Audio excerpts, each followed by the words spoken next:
The Asari were the first species to discover the citadel.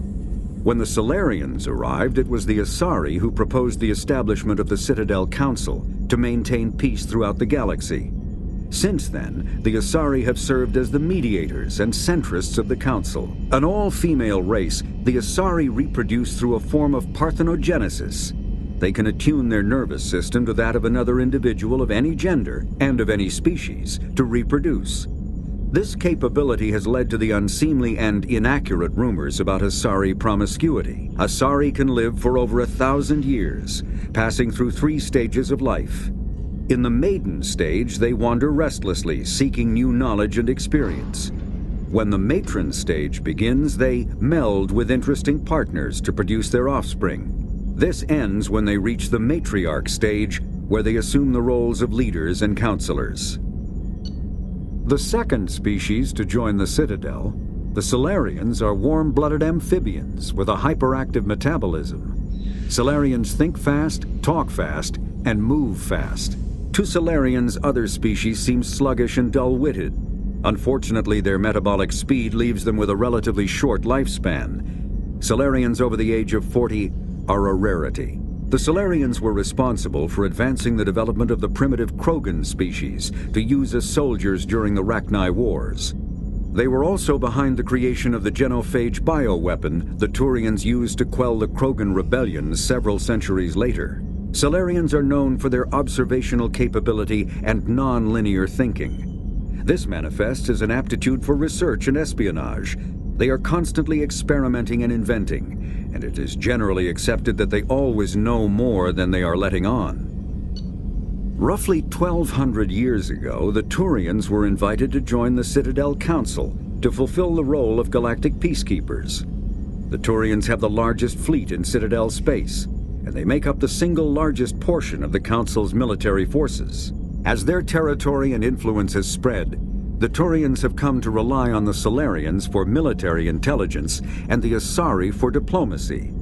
Despite a somewhat colonial attitude towards the rest of the galaxy, the ruling hierarchy understands they would lose more than they would gain if the other 2 races were ever removed.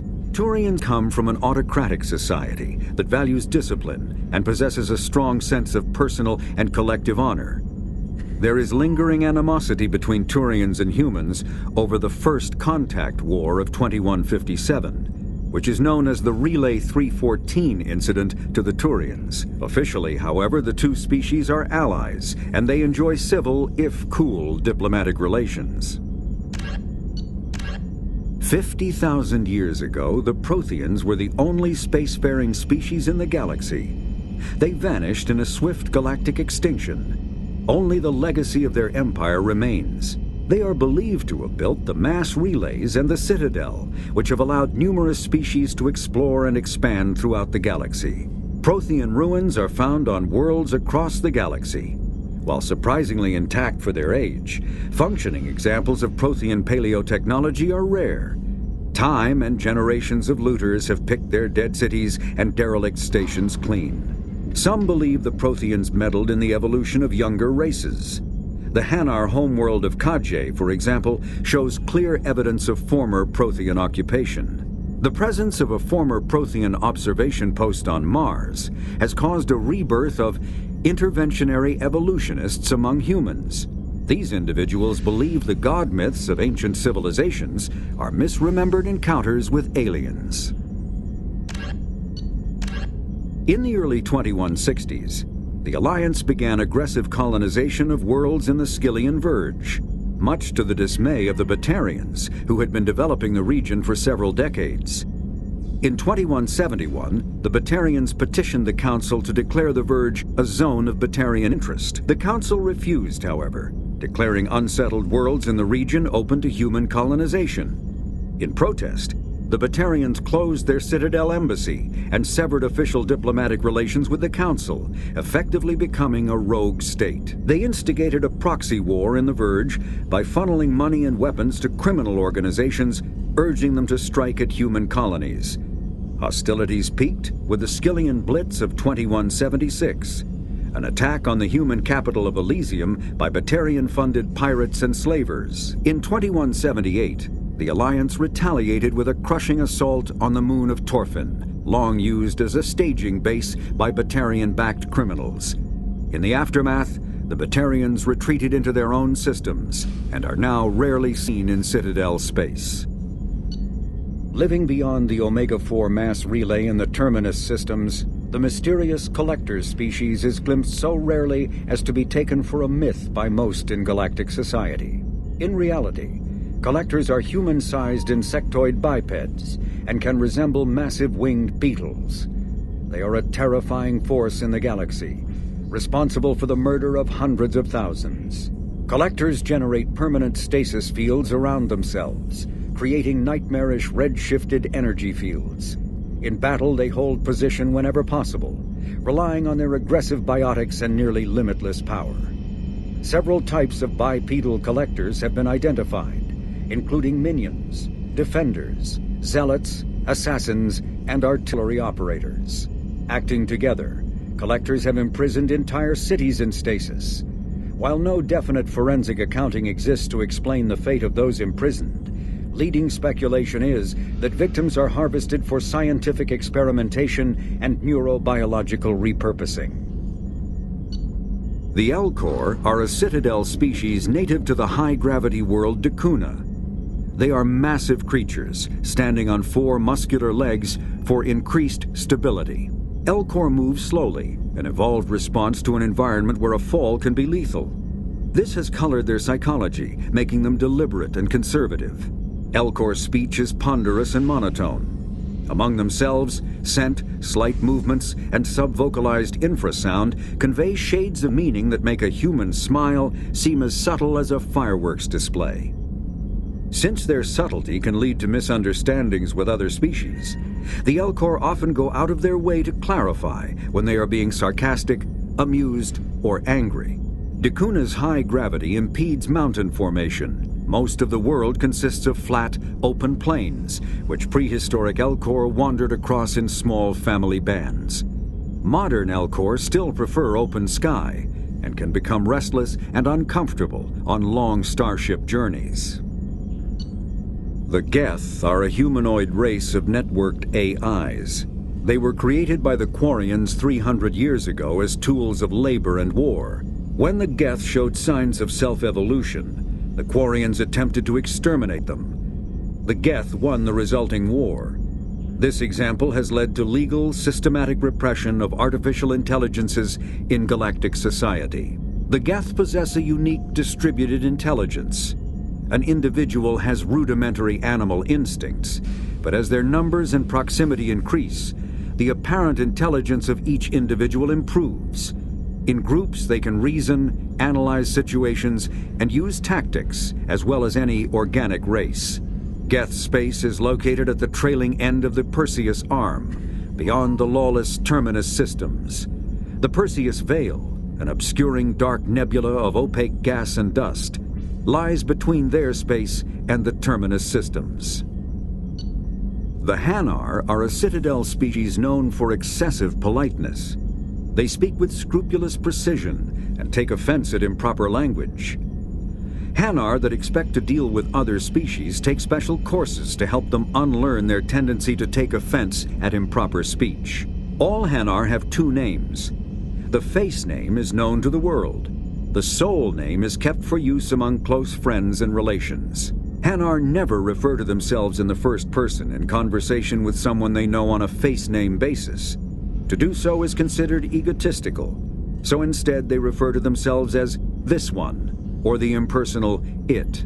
Their homeworld, Kaje, has 90% ocean cover and orbits an energetic white star, resulting in a permanent blanket of cloud.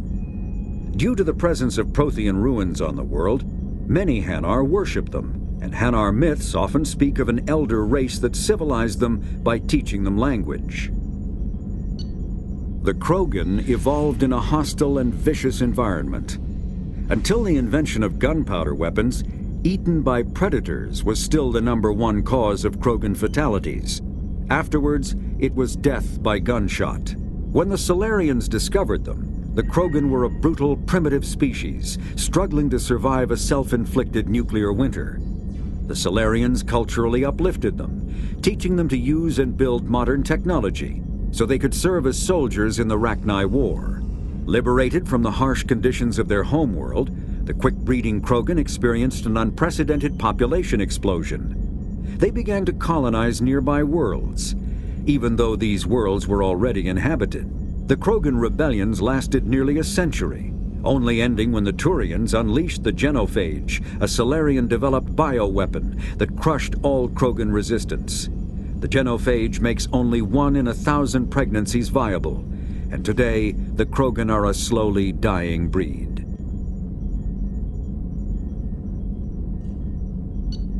Hovering tanks resembling a cross between an octopus and a giant crab, Praetorians are well-armored killing machines of mysterious origin. Praetorians employ redundant systems from the multiple humans encased within them. Armed with eye-mounted particle beams and capable of attacks at close range, they teleport to evade attack while regenerating their shields. Within hours after death, the organic components of Praetorian corpses disintegrate into a denatured pus, while their mechanisms turn to ash. One specimen, autopsied within minutes of death, reveals a clue. Nanomachines may disintegrate the Praetorians' organic and mechanical components before self-destructing. If correct, this self-rendering hypothesis could account for 3 documented cases of dead Praetorians apparently releasing or becoming clouds of neurotoxic gases, causing suffocating paralysis and nearly instant death. In one remote facility, 17 soldiers died from gas inhalation while assessing the Praetorian. Any personnel in the vicinity of dead Praetorians are urged to protect themselves with breathing apparatus. Driven from their home system by the Geth nearly 3 centuries ago, most Quarians now live aboard the Migrant Fleet, a flotilla of 50,000 vessels ranging in size from passenger shuttles to mobile space stations. Home to 17 million Quarians, the flotilla understandably has scarce resources. Because of this, each Quarian must go on a rite of passage known as the pilgrimage when they come of age. They leave the fleet and only return once they have found something of value they can bring back to their people. Other species tend to look down on the Quarians for creating the Geth and for the negative impact their fleet has when it enters a system.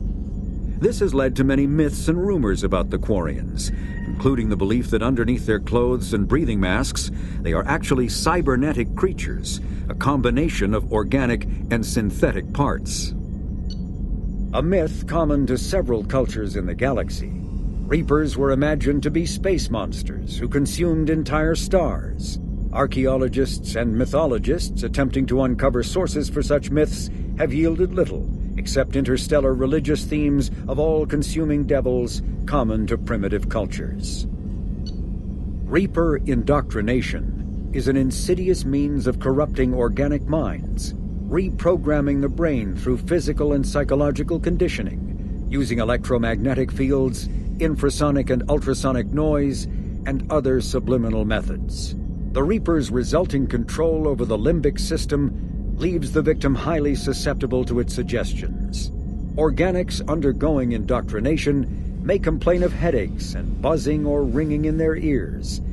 As time passes, they have feelings of being watched and hallucinations of ghostly presences. Ultimately, the Reaper gains the ability to use the victim's body to amplify its signals, manifesting as alien voices in the mind. Indoctrination can create perfect deep cover agents. A Reaper's suggestions can manipulate victims into betraying friends, trusting enemies, or viewing the Reaper itself with superstitious awe. Should a Reaper subvert a well-placed political or military leader, the resulting chaos can bring down nations. Long-term physical effects of the manipulation are unsustainable. Higher mental functioning decays, ultimately leaving the victim a gibbering animal. Rapid indoctrination is possible, but causes this decay in days or weeks. Slow, patient indoctrination allows the thrall to last for months or years. The flagship of the rogue ex-Spectre, Saren Arterius. Sovereign is a devastating dreadnought of unprecedented power. At 2 kilometers long, Sovereign was believed to have been powered by a gigantic Element Zero core, the only energy source potent enough to land the massive vessel on a planet. During the Eden Prime War, the ship unleashed its peerless destructive force against which Citadel Council ships were defenseless. With a virtually indestructible flagship and a crew of fanatic Geth and Krogan, Saren nearly succeeded in wiping out all his enemies. Only the resourcefulness and bravery of the commander and crew of the SSV Normandy stopped him. The overwhelming power of Sovereign ignited bizarre speculation in tabloid media that the vessel was sent by extragalactic invaders, or was, despite indeterminate photographic evidence at best, a single giant robot. Some sources even claimed that Sovereign was alive. Such conjecture, however baseless, remains to this day. The Volus are a member species of the Citadel with their own embassy, but they are also a client race of the Turians. Centuries ago, they were voluntarily absorbed into the hierarchy, effectively trading their mercantile prowess for Turian military protection. Erun, their homeworld, lies far beyond the normal life zone of its star. However, the world has a high-pressure greenhouse atmosphere that traps enough heat to support an ammonia-based biochemistry. As a result, the Volus must wear pressure suits and breathers when dealing with other species, as conventional nitrogen-oxygen air mixtures are poisonous to them, and in the low-pressure atmospheres tolerable to most species, their flesh will actually split open. Volus culture is tribal, bartering lands and even people to gain status. This culture of exchange inclines them to economic pursuits. It was the Volus who authored the Unified Banking Act, and they continue to monitor and balance the Citadel economy. Although they resemble a mammal-reptile cross, the Vorcha have no terrestrial analog. They are humanoid in form, but Vorcha have clusters of non-differentiated neoblast cells, like those of Earth's planarian worms. Damaged Vorcha cells mature into specialized structures to alleviate injury or stress. Transformations include thicker skin following injury, lung adaptation for barely breathable atmospheres, and stronger cardioskeletal muscle under high gravity. Skull capacity and brain size do not change, and Vorcha rarely make more than one somatic overhaul. Vorcha assault each other frequently, causing their young to gain strength, intelligence, and resilience. As a result, Vorcha see inflicting and receiving pain as normal communication. Few Vorcha study professions, in part because their average life expectancy is only 20 years. Because Vorcha can eat and breathe nearly anything, they can live almost anywhere. But racism prevents them from integrating into most societies that dismiss them as vermin. They have few employment options beyond Krogan mercenary bands. The Citadel is an ancient deep space station, presumably constructed by the Protheans. Since the Prothean extinction, numerous species have come to call the Citadel home. It serves as the political, cultural, and financial capital of the galactic community. To represent their interests, most species maintain embassies on the Presidium, the Citadel's inner ring. The Citadel Tower in the center of the Presidium holds the Citadel Council chambers. Council affairs often have far-reaching effects on the rest of the galactic community. 5 arms, known as the Wards, extend from the Presidium. Their inner surfaces have been built into cities, populated by millions of inhabitants from across the galaxy. The Citadel is virtually indestructible. If attacked, the station can close its arms to form a solid, impregnable shell. For as long as the station has existed, an enigmatic race called the Keepers has maintained it. Spectres are agents from the Office of Special Tactics and Reconnaissance, and answer only to the Citadel Council. They are elite military operatives, granted the authority to deal with threats to peace and stability in whatever way they deem necessary. They operate independently or in groups of 2 or 3. Some are empathetic peacekeepers, resolving disputes through diplomacy. Others are cold-blooded assassins, ruthlessly dispatching problem individuals. All get the job done one way or another. often operating outside the bounds of galactic law. The Spectres were founded after the Solarians joined the Council. For many years, they operated in secrecy as backroom problem solvers. Only after the Krogan rebellions did their activities become publicized. Assignment of a Spectre is less contentious than a military deployment, but makes it clear that the Council is concerned about a situation. A political-economic pact for collective colonial security, the Alliance is the central galactic institution of human society. The Alliance gained associate membership to the Citadel Council in 2165 and assumed leadership in 2183, with former Alliance Captain David Anderson presiding. Many species regard humanity as a rogue race, and its 2183 victory following the attack on Eden Prime as a brutal and calculated sacrifice of its military rivals. Humans allegedly leveraged military victory into a political one, carving associate membership out of the violently depopulated Council. Because of the human Spectre Shepard's pivotal role in saving the Council, many analysts conclude several humans will be made candidates for Spectre status, further solidifying the human contribution to galactic peace.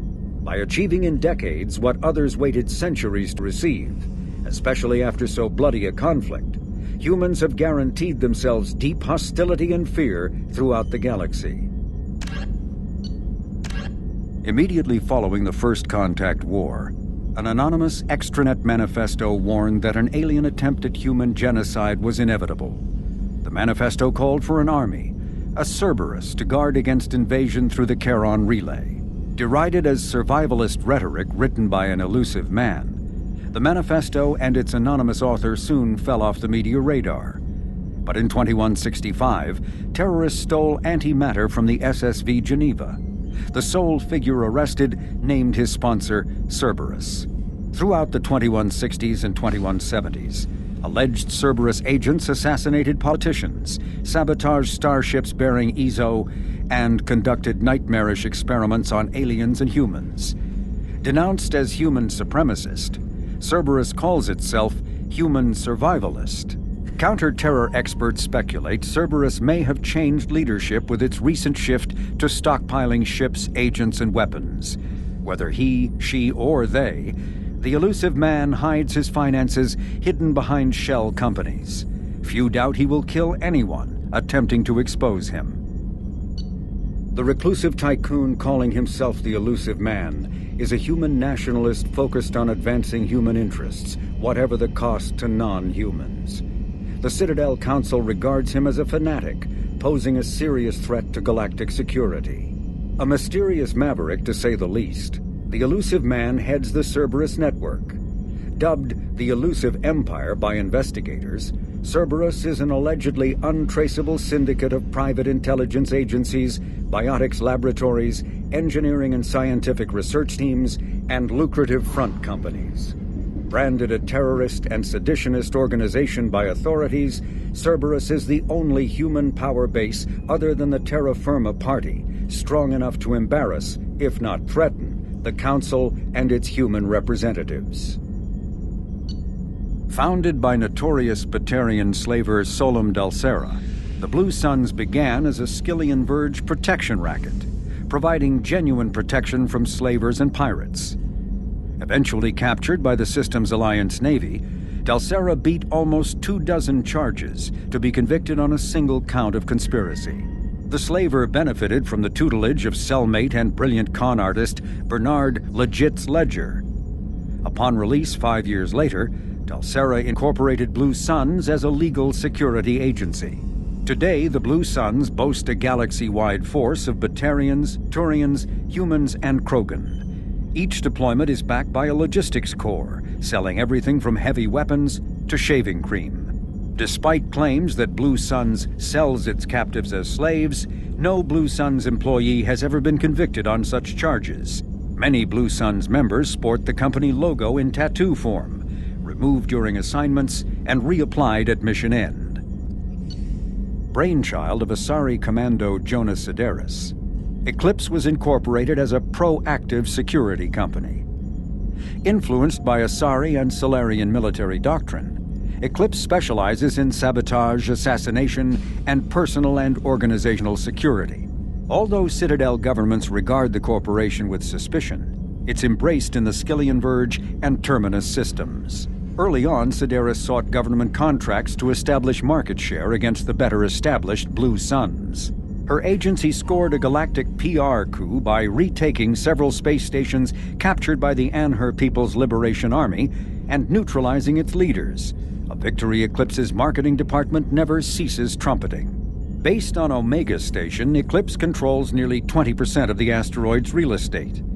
Its services range from mech repair to open warfare, although assassination is reserved for meeting wider, longer-term company goals.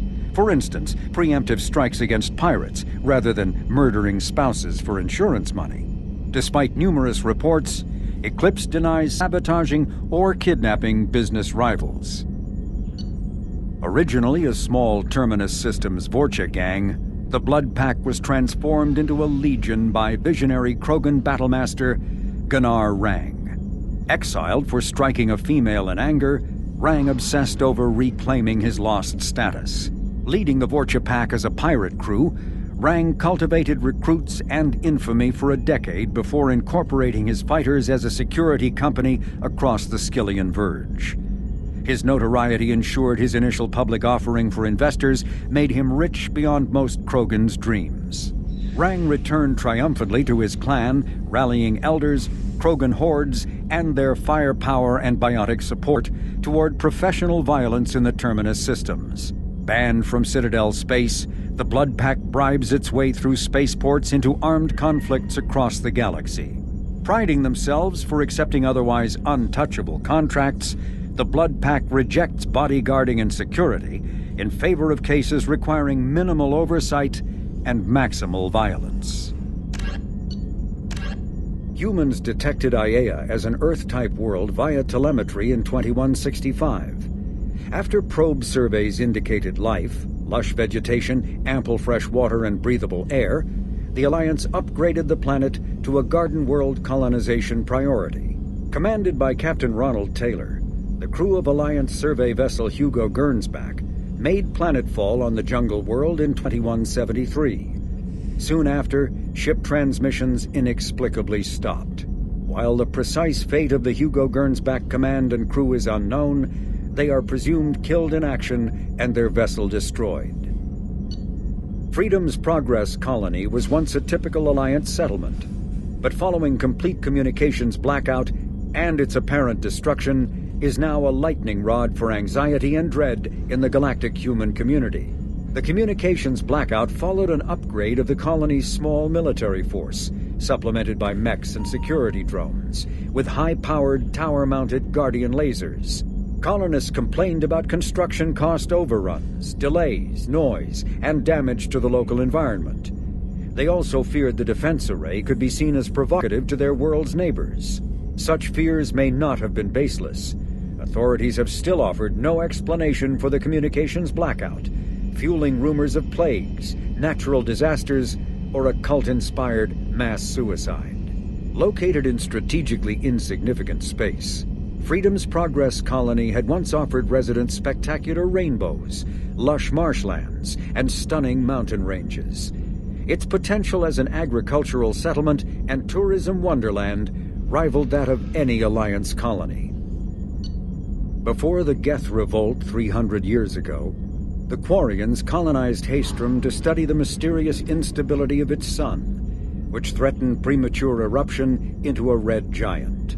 As a scientific outpost of minimal military value, Haestrom was ill-equipped to repel Geth forces during the insurrection and fell quickly under their control. Captured Geth planetary survey data indicates that despite sustaining damage during the war, Haestrom's architecture remains as it was 300 years ago, preserving a Quarian architectural style that no longer exists anywhere else in the galaxy. Because Haestrom's sun has overwhelmed the planet's protective magnetosphere, humans foolhardy enough to venture into Geth-controlled Haestrom must exercise extreme caution. Minutes of radiation exposure will overload shields, and hours of exposure will kill. Furthermore, solar output renders surface-to-orbit communication nearly impossible. A typical terminus colony possessing minimal tourist value, Horizon promises substantial economic opportunity, especially in providing new products for humans and supplying a Turian hierarchy. Surveyed 18 years ago, Horizon received pilot habitation 4 years later. The colony proper is now 8 years old. Blessed with verdant forests and abundant fresh water, Horizon maintains a colonial culture that thrives as a refuge from the increasing restrictions of Citadel-governed society.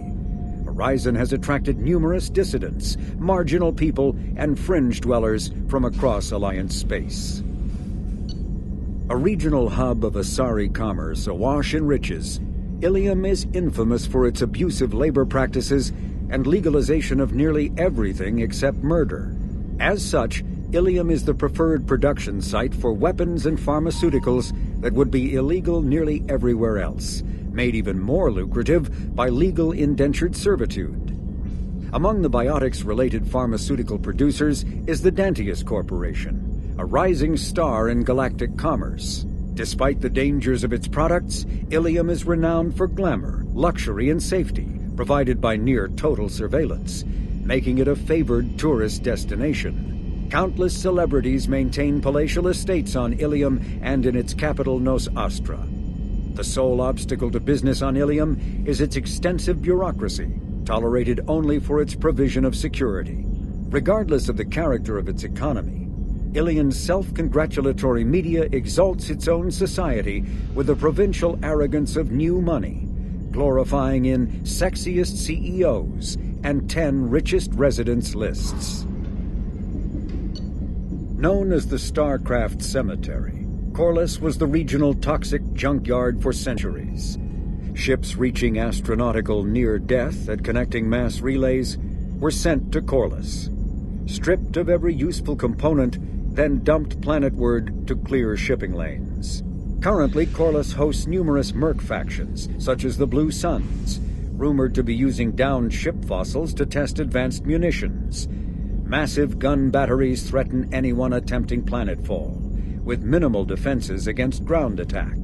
Because ancient volcanism greenhoused the planet, Corliss was too hot and CO2 rich to develop a biosphere, despite the abundant lakes that could have sponsored the development of life.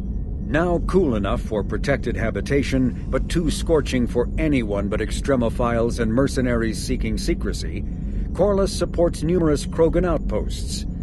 The Krogan have therefore seeded Corliss with hardy Varen, often kept as warhounds.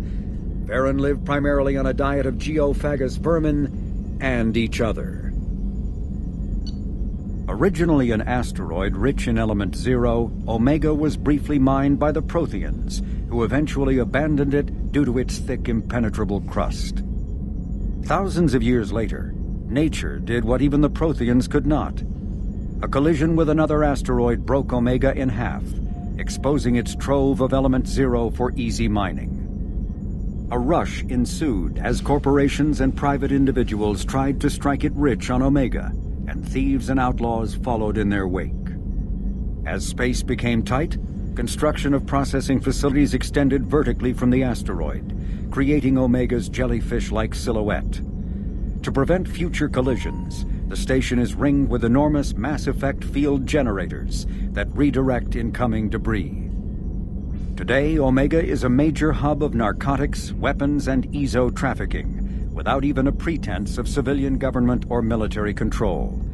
Only mercenary groups have been able to instill a limited order. The most ruthless is an Asari syndicate run by the notorious Arya Talok. Choked by the hypergrowth of non-native plant species, Pragia serves as a galactic reminder about the imperative for careful regulation during colonization. 2 centuries ago, Batarian agribusiness chose uninhabited Pragia as their empire's breadbasket. Colonization authorities introduced non-native, industrially mutated plants that flourished in the world's fertile volcanic soil. Synergizing with Pragia's natural geothermal conditions and chemotropic microbes, the imported species soon became a nightmare. Mutant strains of poisonous and even carnivorous plants arose, overgrowing colonies in days instead of years, and causing the Batarians to abandon their holdings. Because the planet's small animal population is insufficient to check its plant growth, Alliance ecologists predict soil exhaustion in 400 years. Due to its relative isolation and lack of population, Pragia has become a regional haven for drug runners, weapons smugglers, pirates, mercenaries, terrorists, and intelligence agents seeking secrecy. As vast in natural beauty as it is in threat, the purple and gold nebula called the Perseus Veil forms the natural border between Geth space and the Terminus systems.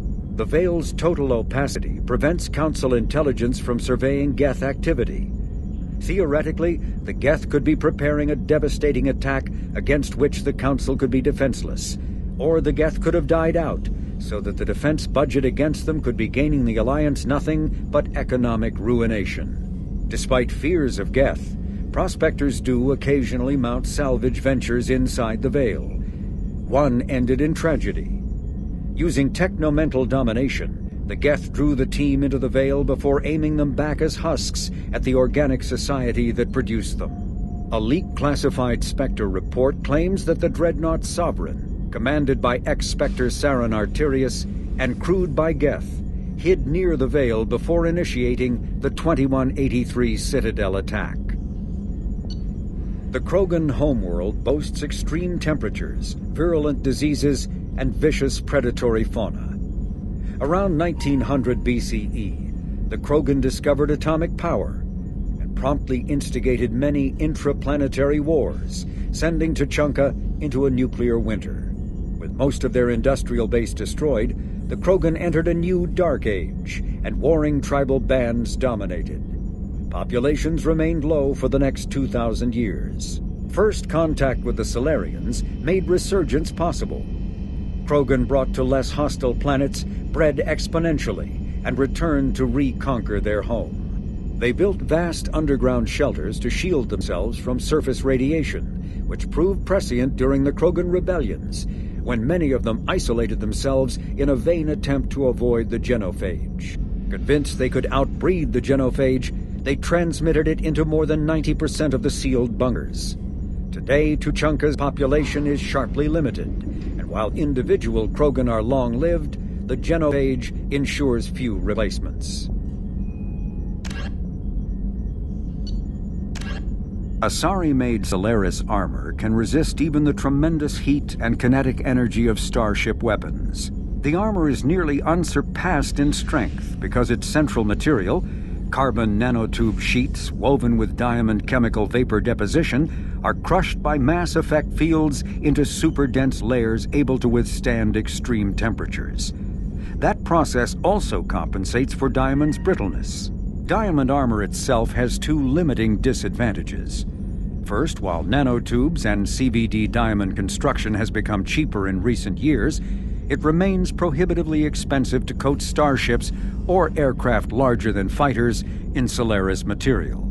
Second, the armor must be attached to the ship's superstructure, so shockwaves from massive firepower can still destroy the metals beneath the armor itself. A popular misconception holds that diamond composition of Solaris armor gives it its sparkle. In fact, atmospheric nitrogen impurities during the super-hot forging process give the armor its metallic gray or yellow sheen. Cyclonic barrier technology, CBT, attempts to solve the higher-end limitations of traditional kinetic barriers. Traditional barriers cannot block high-level kinetic energy such as disruptor torpedoes because torpedo mass effect fields add mass. The CBT violently slaps aside rather than halting incoming linear force.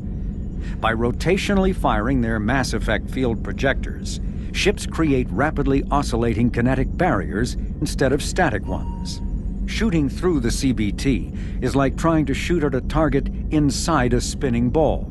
Significant drawbacks to current CBT configuration prevent its use on anything other than frigates and fighters. Its many high-frequency sensors and emitters require frequent maintenance and replacement. A partially damaged CBT can endanger its operator, who is surrounded by rotating mass effect fields skewing in unpredictable directions. However, if an emitter is damaged, the CBT becomes a traditional shield array, making it effective during opening volleys. The Systems Alliance space vehicle Normandy is a prototype starship created as a joint human and Turian venture. A frigate optimized for reconnaissance missions, the vessel uses state-of-the-art stealth technology. Most ships generate tremendous heat that is easily detectable against the absolute zero background of space. The Normandy, however, temporarily sinks this heat within its hull. Because of exterior hull refrigeration, the ship can travel undetected for hours, or drift passively for days of covert observation. That heat sinking carries the risk of cooking the crew alive if the stored heat is not eventually radiated. Also contributing to stealth is the Normandy's revolutionary Tantalus drive, a Mass Effect core double the standard size. The Tantalus generates mass concentrations that the Normandy falls into, allowing it to move without the use of heat-emitting thrusters. With elaborate secrecy, Cerberus labored for years to build a new, superior Normandy. The vehicle's many alterations produced a craft nearly double the original size, requiring an even larger Tantalus drive core to compensate. The new Normandy features greater space in living quarters, research laboratory, observation deck, and cargo bay. Its shuttle can make landings the Normandy cannot attempt. In addition to tight beam communicators, Normandy's Quantum Entanglement Communicator, QEC, provides instantaneous contact with the elusive man. The Enhanced Defense Intelligence AI coordinates many of the ship's combat functions, assisting and even supplanting human piloting. Potential upgrades are numerous. The airframe could support additional armor and an axial mass accelerator. The thrusters could support recent advances in fuel technology beyond H2O2 chemical rockets. And the hull can mount double the standard number of kinetic barrier projectors, leaving space for stronger shields, easily sustainable via the new ESO drive core. Following the Battle of the Citadel, human and Turian volunteers conducted a massive 3-month recovery effort to clear the station's orbit of debris. Secretly, the Turian Office of Technological Reconnaissance volunteers were technology recovery specialists, salvaging the main weapon of the Geth flagship Sovereign and large amounts of its valuable Element Zero core. Contrary to popular belief, Sovereign's main gun was not a directed energy weapon. Rather, its massive Element Zero core powered an electromagnetic field suspending a liquid iron-uranium-tungsten alloy that shaped into armor-piercing projectiles when fired. The jet of molten metal, accelerated to a fraction of the speed of light, destroys targets by impact force and irresistible heat. Only 11 months after the battle, the Turians produced the Thanix, their own miniaturized version of Sovereign's gun. The Thanix can fire reliably every 15 seconds, rivaling a cruiser's firepower, but mountable. Following the Systems Alliance UT-47 drop shuttle landing craft holds 12 soldiers in a cramped, uncomfortable cargo bay and 2 more in the cockpit.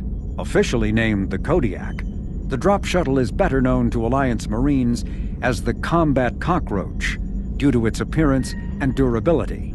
The vehicle's robust environmental sealant technology exposes few vulnerable parts to the elements. First tested in the sulfuric acid clouds and extreme temperatures of Venus, the Kodiak can land in hard vacuum, high pressure, and temperatures from near absolute zero to over 900 degrees Celsius. A true contragravitic vehicle, the Kodiak's substantial Element Zero core allows flight by entirely countering the vehicle's mass. Its small thrusters are for directional control only, so if the mass effect field fails, the vehicle becomes a proverbial 3 million credit coffin. The unarmed shuttle forgoes weaponry space for active masking, electronic countermeasures, and a robust kinetic barrier system, ideal for dropping troops undetected. Biotics is the ability of rare individuals to manipulate dark energy and create mass effect fields through the use of electrical impulses from the brain. Intense training, and surgically implanted amplifiers are necessary for a biotic to produce mass effect fields powerful enough for practical use. The relative strength of biotic abilities varies greatly among species and with each individual. There are 3 branches of biotics. Telekinesis uses mass-lowering fields to levitate or impel objects. Mass-raising kinetic fields are used to block or pin objects. Spatial distortion uses rapidly shifting mass fields to shred objects. Most organic species are capable of developing biotic abilities, though there are risks involved. Biotics are the result of an in utero exposure to element 0. This usually causes fatal cancers in the victim, but in rare cases, it coalesces into nodules within the fetus's developing nervous system. When subjected to an electrical current, the rare material dubbed Element 0, or EZO, emits a dark energy field that raises or lowers the mass of all objects within it. This mass effect is used in countless ways, from generating artificial gravity to manufacturing high-strength construction materials. It is most prominently used to enable faster-than-light space travel. EZO is generated when solid matter, such as a planet, is affected by the energy of a star going supernova. The material is common in the asteroid debris that orbits neutron stars and pulsars. These are dangerous places to mine, requiring extensive use of robotics, telepresence, and shielding to survive the incredible radiation from the dead star. Only a few major corporations can afford the setup costs required to work these primary sources. Humanity discovered refined Element 0 at the Prothean Research Station on Mars, allowing them to create mass effect fields and develop FTL travel. Element 0 can increase or decrease the mass of a volume of space-time when subjected to an electrical current. With a positive current, mass is increased. With a negative current, mass is decreased. The stronger the current, the greater the magnitude of the dark energy mass effect. In space, low-mass fields allow FTL travel and inexpensive surface-to-orbit transit. High-mass fields create artificial gravity and push space debris away from vessels.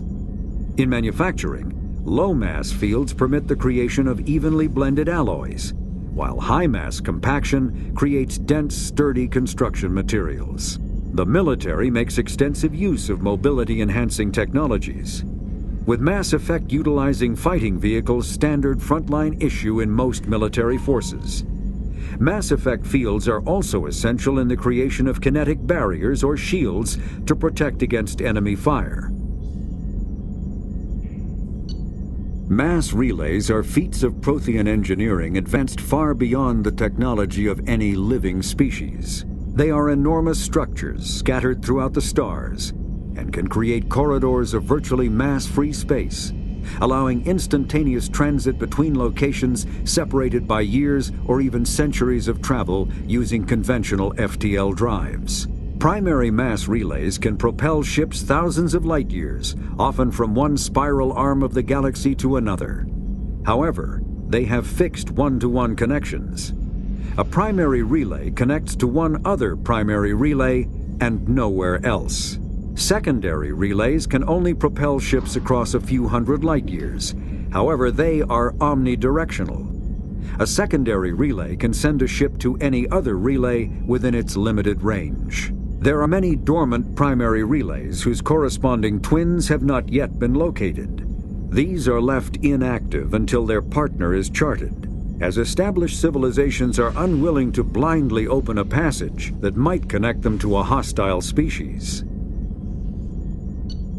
Omni-tools are handheld devices that combine a computer microframe, sensor analysis pack, and manufacturing fabricator. Versatile and reliable, an Omni-tool can be used to analyze and adjust the functionality of most standard equipment, including weapons and armor, from a distance. The fabrication module can rapidly assemble small three-dimensional objects from common reusable industrial plastics, ceramics, and light alloys. This allows for field repairs and modifications to most standard items, as well as the reuse of salvaged equipment. Omni-tools are standard issue for soldiers and first-in colonists. The Collector's particle beam weapon is strangely crafted, possessing few moving parts, lacking any obvious means for disassembly, and containing organic parts. The amount of energy required to create a destructive beam is several orders of magnitude more than the energy required to launch a physical projectile at high velocity via a mass effect field. Lacking any clear ammunition or fuel source, the device likely uses heat sinks or compensators to maintain firing during sustained combat. Current Cerberus efforts to understand the technology and replicate it have failed. Still in its experimental stages, the M622 Avalanche generates a Bose-Einstein condensate within a mass effect bubble, which dissipates on impact, violently spraying the condensate outward and coating the target in a near-absolute zero superfluid. The Avalanche is unreliable, at times merely coating its target with ice, defacing exposed skin and freezing armor joints. Such low temperatures cause great damage to electronics like kinetic barrier emitters, which sometimes leads to total systems failure. At the other extreme, the Avalanche freezes flesh and bone, causing massive trauma as blood vessels constrict and frozen blood expands. Occasionally, such iced tissue shatters. Medigel is a common medicinal salve used by paramedics, EMTs, and military personnel. It combines several useful applications: a local anesthetic, disinfectant, and clotting agent all in one. Once applied, the gel is designed to grip tight to flesh until subjected to a frequency of ultrasound. It is sealable against liquids, most notably blood, as well as contaminants and gases. The gel is a genetically engineered bioplasm created by the CERTA Foundation, a medical technology megacorp based on Earth. Technically, Medigel violates Council laws against genetic engineering, but to date, it has proved far too useful to ban.